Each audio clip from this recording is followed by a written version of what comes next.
শিমুলিয়া গ্রামে রতন ও তার স্ত্রী শেফালি বাস করত। তাদের একটি বড় পুকুর ছিল। সে তার পুকুরে মাছ চাষ করে সংসার চালাতো। রতন ভাই, তোমার পুকুরের মাছগুলো দিন দিন এত বড় হচ্ছে কি করে? মাছগুলোকে কি খাওয়াচ্ছ? আমাকে একটু বলো। সবই সৃষ্টিকর্তার কৃপা। সৃষ্টিকর্তা চেয়েছেন, তাই হচ্ছে। সে সবই তো ঠিক আছে, কিন্তু মাছগুলোকে কি খাওয়াচ্ছ? হ্যাঁ, আমাকে একটু বললে ক্ষতি কি? তোমরা যে খাবার খাওয়াও, আমিও সেই খাবারই খাওয়াই।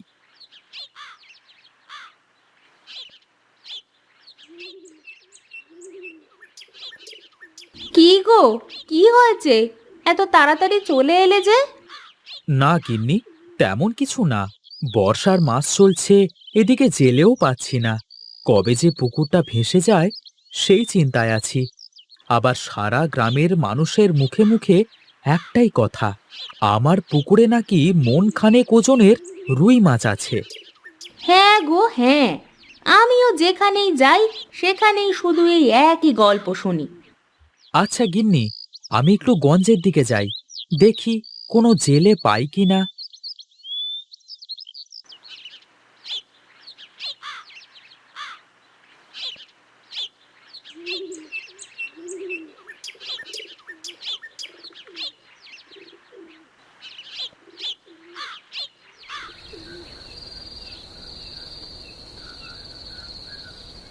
রতন সারাদিন জেলে খুঁজে সন্ধ্যের সময় বাড়ি ফিরে আসে। গিন্নি, ও গিন্নি, কই তুমি? তুমি এসেছো? তা কোনো জেলের খোঁজ পেলে গো? না গো গিন্নি, কোনো জেলের খোঁজ পেলাম না। বর্ষার মৌসুম তো, সব জেলেরা অনেক ব্যস্ত হয়ে পড়েছে। আচ্ছা, সে না হয় কাল তুমি আবার গিয়ে জেলের খোঁজ করবে। এখন অনেক রাত হয়েছে, খাওয়া দাওয়া করে ঘুমিয়ে পড়ো।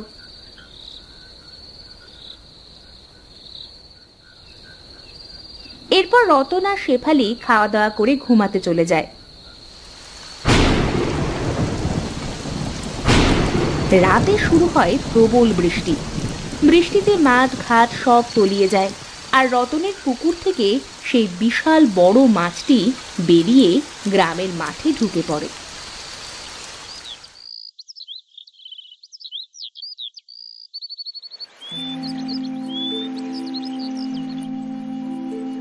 আরে, আরে, এ কি সর্বনাশ হয়ে গেল আমার!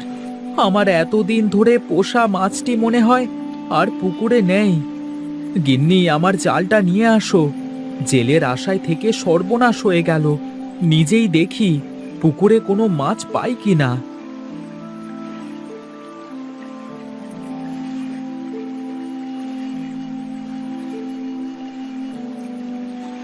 এরপর রতন পুকুরে জাল ফেলতে শুরু করে।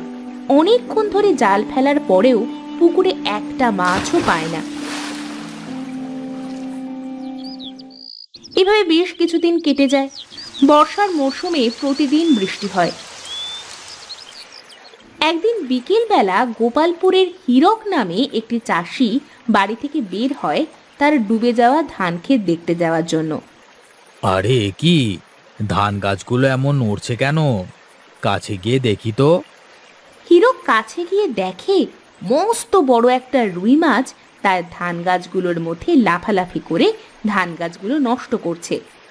আরে, এটা আমি কি দেখছি! এত বড় মাছ আমি তো আগে কখনো দেখিনি।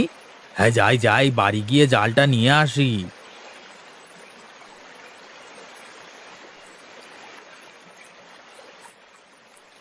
এরপর হীরক বাড়িতে গিয়ে কিছু লোকজন আর একটা জাল নিয়ে আসে মাছ ধরতে। তারা এসে দেখে মাছটি হীরকের পুরো ধান ক্ষেত নষ্ট করে সেখান থেকে চলে গেছে। আরে, একটু আগে দেখে গেলাম, হ্যাঁ, মাছটি এখানেই ছিল। মাছটি আমার পুরো ধান ক্ষেত নষ্ট করে ফেলেছে। এভাবে বেশ কিছুদিন চলতে থাকে। গ্রামের লোকজন অনেক চেষ্টা করে মাছটি ধরার জন্য, কিন্তু মাছটি ছিল বিশাল আকৃতির। গ্রামের কোনো লোক মাছটি ধরতে পারে না। লোকজন আর কোনো উপায় না পেয়ে মোড়ল মশাইয়ের বাড়িতে যায়। কি ব্যাপার? সকাল সকাল সব লোকজন দল বেঁধে এসেছো আমার বাড়িতে কেন? মোড়ল মশাই, আপনি তো জানেন আমাদের সব ফসলের মধ্যে পানি ঢুকে গেছে, আর একটি বড় আকৃতির রুই মাছ আমাদের ফসলের ক্ষেত নষ্ট করে ফেলেছে। আমরা সকলে মিলে অনেক চেষ্টা করেছি, কিন্তু কিছুতেই মাছটি ধরতে পারছি না। আপনি কিছু একটা ব্যবস্থা করুন মোড়ল মশাই। ঠিক আছে, তোমরা পুরো গ্রামে ঘোষণা করে দাও, ওই বড় মাছটি যে ধরতে পারবে তাকে বিশেষভাবে পুরস্কৃত করা হবে।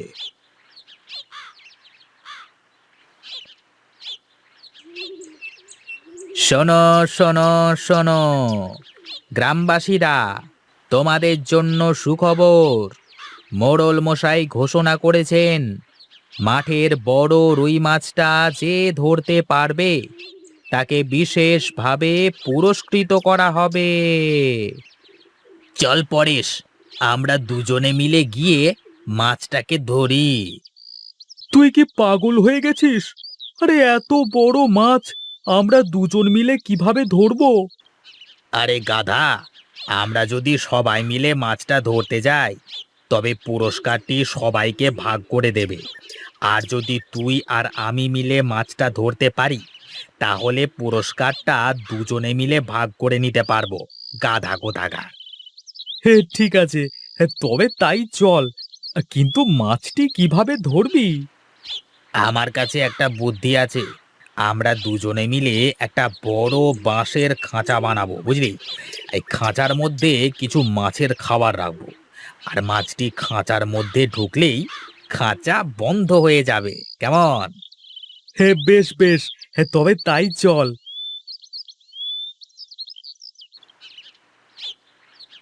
এরপর রমেশের পরে দুইজন মিলে একটা বড় বাঁশের খাঁচা বানিয়ে সেটা মাঠের মধ্যে ডুবিয়ে রাখে। এই চল পরেশ, আমরা গিয়ে দেখি খাঁচায় মাছটা ধরা পড়লো কিনা। এই বলে রমেশ আর পরেশ বেরিয়ে পড়ে খাঁচা তোলার উদ্দেশ্যে, আর হীরক দূরে দাঁড়িয়ে ওদের কথা শুনে ওদের পিছন পিছন যেতে থাকে খাঁচায় মাছ ধরা পড়েছে কিনা দেখার জন্য। কিছুক্ষণ পরে রমেশ খাঁচা তুলে দেখে খাঁচার মধ্যে একটা চুনোপুটি ছাড়া আর কিছু নেই। আরে পরেশ, এটা কি হলো? খাঁচায় তো শুধু একটা দুটো চুনোপুঁটি ছাড়া আর কিছুই নেই। ধরতে এসেছিল রুই মাছ, পেয়েছে কিনা চুনোপুঁটি। একেই বলে ছেঁড়া কাঁথায় শুয়ে লাখ টাকার স্বপ্ন দেখা। হ্যাঁ হ্যাঁ, হাসো হাসো, প্রাণ খুলে হাসো। কথায় আছে না, হাতি কাদায় পড়লে চামচিকিতেও লাথি মারে। দেখে নিও, এই মাছটি আমি ধরবো। বড় এসেছে রে, রুই ধরতে পুঁটি ধরে, তার আবার বড় বড় কথা। এভাবে দেখতে দেখতে অনেক দিন পার হয়ে যায়, কিন্তু কিছুতেই গ্রামের লোকজন মাছ ধরতে পারছিল না। এরপর গ্রামের সকলে মিলে একটা বড় জাল তৈরি করে মাছটিকে ধরে মোড়লের বাড়িতে নিয়ে আসে।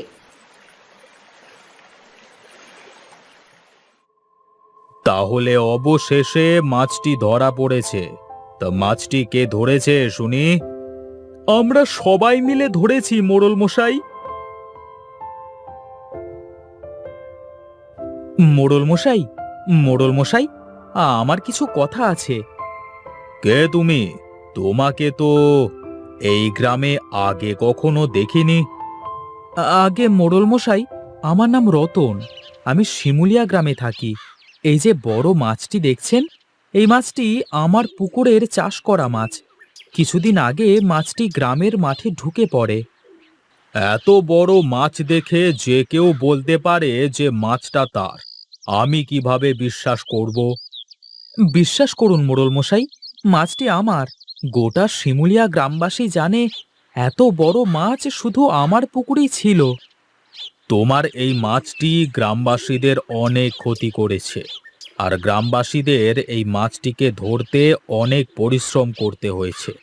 এখন আমি কি করে এই মাছটিকে তোমাকে দিয়ে দেব বলো? দয়া করুন মোড়ল মশাই, আমি দীর্ঘ 10 বছর ধরে এই মাছটিকে এত বড় করেছি। এই মাছটি না পেলে আমি না খেতে পেয়ে মারা যাব।